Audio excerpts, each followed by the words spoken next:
সারাদিনের নিউজ বৃত্তান্তে আপনাদের স্বাগত। সারাদিনের বাছাই করা খবরের আপডেট নিয়ে আপনাদের সঙ্গে আমি অনিন্দিতা। আজকের বিশেষ বিশেষ খবরগুলো এক নজরে।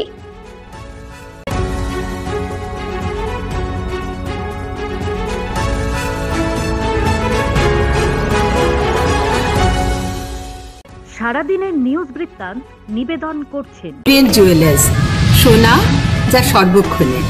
Agnishwar jewellers, NS road, Raiganj. Shri Dhaka jewellers, Gitanjali cinema হলের বিপরীতে। হে নূতন দেখা দিক আরবার, জন্মেরও প্রথম শুভক্ষণ। আজ রবীন্দ্রনাথের ১৬৩তম জন্মবার্ষিকী পালনে উদ্যোগী হলো রায়গঞ্জ পৌরসভা। বুধবার রায়গঞ্জ খড়িমোড়ে অবস্থিত রবীন্দ্রনাথের পূর্ণবয়ব মূর্তিতে শ্রদ্ধার্ঘ্য নিবেদনের মধ্য দিয়ে অনুষ্ঠানটির সূচনা করা হয়। অনুষ্ঠানটিতে উপস্থিত ছিলেন রায়গঞ্জ পৌরসভার পৌর প্রশাসক সন্দীপ বিশ্বাস সহ অন্যান্য পৌর কোঅর্ডিনেটরগণ। এছাড়াও ছিলেন শহরের বিভিন্ন শিক্ষানুরাগী, রবীন্দ্রপ্রেমী মানুষ এবং বণিক সভার সদস্যরা। পৌর প্রশাসক সন্দীপ বিশ্বাস বলেন, মানুষের মধ্যে রবীন্দ্র চিন্তা, চেতনা ও দর্শন মানুষের মধ্যে ছড়িয়ে দেওয়াই কবিগুরুর প্রতি প্রকৃত শ্রদ্ধার্ঘ্য হবে। রবি ঠাকুর বাঙালির মননে, চিন্তনে, আবেগে ঠিক এই ভাবধারাকে সামনে রেখে রায়গঞ্জ বিশ্ববিদ্যালয় পালন করল ১৬৪তম রবীন্দ্র জয়ন্তী।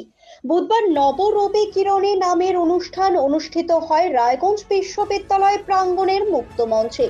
বাংলা বিভাগ ও আইকিউএসি রায়গঞ্জ বিশ্ববিদ্যালয়ের যৌথ উদ্যোগে অনুষ্ঠানটি আয়োজিত হয়। এদিনের অনুষ্ঠানে সাংস্কৃতিক অনুষ্ঠানের পাশাপাশি রবীন্দ্রনাথ ঠাকুরের ওপর লেখা একটি বই উন্মোচিত হয় সকল বিশিষ্ট জনেদের হাত ধরে। এদিনের অনুষ্ঠানে বিশেষ অতিথি হিসেবে উপস্থিত ছিলেন রায়গঞ্জ বিশ্ববিদ্যালয়ের উপাচার্য দীপক কুমার রায়, রায়গঞ্জ বিশ্ববিদ্যালয়ের আর্টস কমার্স লয়ের ডিন প্রশান্ত কুমার মহলা, রায়গঞ্জ বিশ্ববিদ্যালয়ের সায়েন্স অ্যান্ড ম্যানেজমেন্টের ডিন শকুন্তলা গুপ্ত, আইকিউএসি রায়গঞ্জ বিশ্ববিদ্যালয়ের ডিন সুব্রত সাহা, রবীন্দ্র ভারতী বিশ্ববিদ্যালয়ের অধ্যাপক জ্যোৎস্না চট্টোপাধ্যায়, বিষ্ণুপ্রিয়া মণিপুরী সাহিত্য বিশেষজ্ঞ দিলস লক্ষীন্দ্র সিংহ, জগন্নাথ বিশ্ববিদ্যালয় বাংলাদেশের অধ্যাপক রাহেল রাজীব, রায়গঞ্জ বিশ্ববিদ্যালয়ের নিবন্ধক ডক্টর দুর্লভ সরকার প্রমুখ। উচ্চ মাধ্যমিকে মেধা তালিকায় জায়গা করে নিল রায়গঞ্জ করোনেশন হাই স্কুলের ছাত্রী অঙ্কিতা সরকার। উচ্চ মাধ্যমিকে ৪৯০ নাম্বার পেয়ে সপ্তম স্থান দখল করেছে সে। অঙ্কিতার বাড়ি দক্ষিণ দিনাজপুরের বংশীহারি এলাকায় হলেও রায়গঞ্জে থেকেই পড়াশোনা করত সে। আগামী দিনে আইএএস হওয়ার স্বপ্ন অঙ্কিতার। মাধ্যমিকেও ১০ম স্থান অর্জন করেছিল এবং উচ্চ মাধ্যমিকে সপ্তম হওয়া স্বাভাবিকভাবে খুশি সে। উচ্চ মাধ্যমিকে মেধা তালিকায় রাজ্যের মধ্যে নবম স্থান অর্জনকারী কালিয়াগঞ্জের প্রীতম্বর বর্মন। কালিয়াগঞ্জ তরঙ্গপুর নন্দকুমার উচ্চ বিদ্যালয়ের ছাত্র প্রীতম্বর বর্মন কলা বিভাগের ছাত্র। বাবা উত্তম বর্মন পেশায় ভিন রাজ্যের শ্রমিক। প্রীতম্বরের মা তরুলতা বর্মন দিনমজুরের কাজ করেন। দুস্থ পরিবারের ছাত্র প্রীতম্বর বর্মন। কালিয়াগঞ্জ ব্লকের মুস্তাফানগর গ্রাম পঞ্চায়েতের ভেউর নামক প্রান্তিক গ্রামে বাড়ি প্রীতম্বরের। তার ইচ্ছে বড় হয়ে সে আইএএস হতে চায়। এদিন ছেলের এই সাফল্যে চোখে জল মায়ের।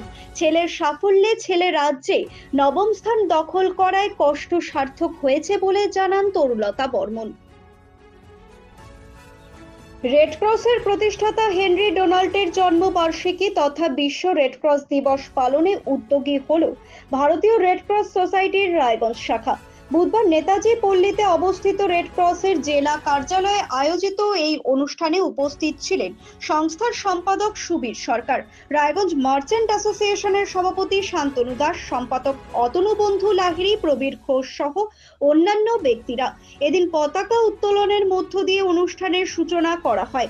অনুষ্ঠানটিতে দিনটির তাৎপর্য আলোচনার পাশাপাশি লাইফ সার্টিফিকেট প্রদান সহ থ্যালাসেমিয়া মুক্ত বিশ্ব গড়তে এক আলোচনা সভারও আয়োজন করা হয়। প্রতিদিনের প্রতি মুহূর্তের খবরের আপডেট পেতে চোখ রাখুন নিউজ বৃত্তান্তের ফেসবুক পেজে। সাবস্ক্রাইব করুন নিউজ বৃত্তান্ত ইউটিউব চ্যানেলকে।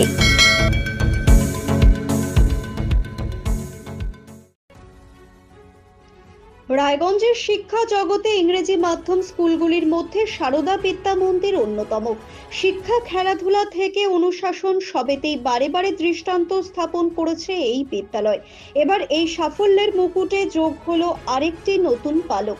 বিদ্যালয়ে চালু হলো অত্যাধুনিক ডিজিটাল অ্যাটেন্ডেন্স সিস্টেম। বুধবার রবীন্দ্র জয়ন্তীর পুণ্যতিথিতে এই ব্যবস্থার আনুষ্ঠানিক উদ্বোধন করা হলো। অনুষ্ঠানটিতে প্রধান অতিথি হিসেবে উপস্থিত ছিলেন সুরেন্দ্রনাথ মহাবিদ্যালয়ের অধ্যক্ষ শিক্ষাবিদ চন্দন কুমার রায়, বিদ্যালয়ের প্রধান আচার্য রাজবলি পাল, পরিচালন সমিতির সম্পাদক প্রদীপ দত্ত, তথাগত ভট্টাচার্য, সৌমেন রায় সহ অন্যান্য ব্যক্তিবর্গ। ফের বিচারাধীন বন্দি পালালো রায়গঞ্জ মেডিকেল কলেজের লকআপ থেকে। বুধবার সকালে এমনই ঘটনায় চাঞ্চল্য ছড়ালো রায়গঞ্জ মেডিকেল কলেজে। পুলিশ সূত্রে জানা গেছে, ওই বিচারাধীন বন্দির নাম ইন্দালুল হক, বাড়ি রায়গঞ্জের রাড়িয়ায়। গত রবিবার সকালে পুলিশ গ্রেফতার করেছিল তাকে। তার বিরুদ্ধে চুরির অভিযোগ ছিল। আদালতের নির্দেশে তাকে রায়গঞ্জ জেলা সংশোধনাগারে রাখা হয়েছিল। সেখানে তার শারীরিক অসুস্থতার কারণে তাকে রায়গঞ্জ মেডিকেল কলেজের লকআপে চিকিৎসার জন্য আনা হয়েছিল 6 মে। চিকিৎসকদের পরামর্শে এদিন সকালে ওই বন্দীকে ইউএসজি করাতে নিয়ে গেলে পালিয়ে যায় ওই বন্দী বলে অভিযোগ।